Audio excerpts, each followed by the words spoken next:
Can you tell us a little bit about what seems to be a pretty common symptom of abdominal discomfort? What is there that you would say to your patients when they come to you complaining about it? Sure. So, as an MPN doctor, whenever we're asking about abdominal symptoms, abdominal discomfort, getting full early, having pain in your belly, we're really asking about splenomegaly or having a big spleen. So, the spleen is an organ that lives underneath the rib cage on the left side. Most people don't have a spleen that can be felt on a physical exam.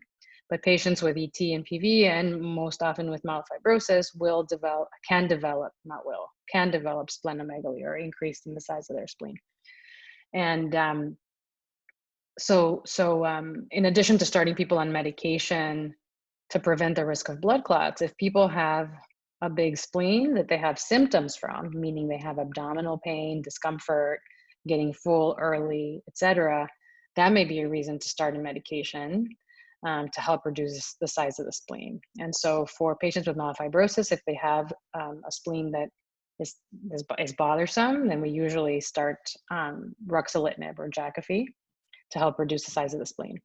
For patients with polycythemia vera, the first line treatment in general is hydroxyurea or interferon. But if they don't have a response with those medications, then ruxolitinib or Jakafi is also approved as kind of a second line drug. So we can also use that to help improve the size of the spleen in that setting. But I think one thing that's really important to mention is that, like I was mentioning before, patients with PV and ET may also have other medical issues. And so I would say, especially for ET and PV patients that don't have splenomegaly, if they're having a lot of abdominal discomfort, abdominal symptoms, it's also important to remember that patients can also develop other issues. So do they have acid reflux? Do they have irritable bowel syndrome? Is there something else that's going on that's causing abdominal discomfort? Because the MPN by itself, outside of splenomegaly, shouldn't really be causing a tremendous amount of abdominal pain. That's not a common or typical symptom. So, patients may endorse that, but it's important to really think about, okay, you're not just a patient with an MPN, you're a patient that has a whole body and can have other issues. So it's important to not ignore that. That's a good reminder.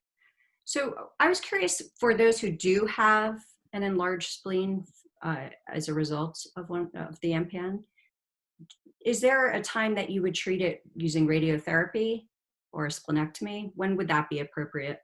Sure. Splenectomy is rarely done.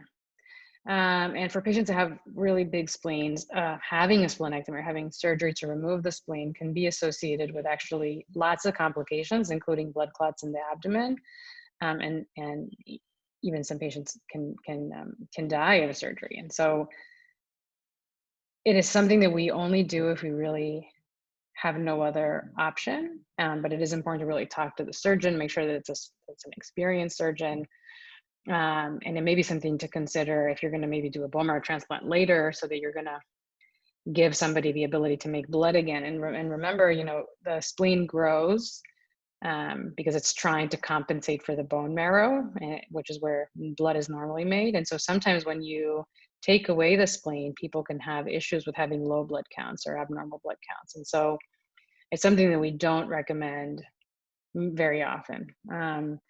Radiation is something that really is just a temporary fix, if at all. So it's not super efficacious, and when it does work, it really only works for a short period of time, maybe in the order of months. So we will sometimes do it before a bone marrow transplant. So we get patients ready for a bone marrow transplant. This is for myelofibrosis, and we'll maybe do radiation before the bone marrow transplant, like right before the bone marrow transplant, to help what we call engraftment, or helping the bone marrow to kind of start working. Sometimes when people have really big spleens at the time of transplant, it's harder to get the bone marrow, the new bone marrow, to kind of kick in and start doing its thing if it's distracted by a big spleen. And so we'll sometimes do that in that setting. But outside of a bone marrow transplant, it's really just kind of a palliative or something to control symptoms when we really don't have other symptoms, understanding that it's not going to work for very long.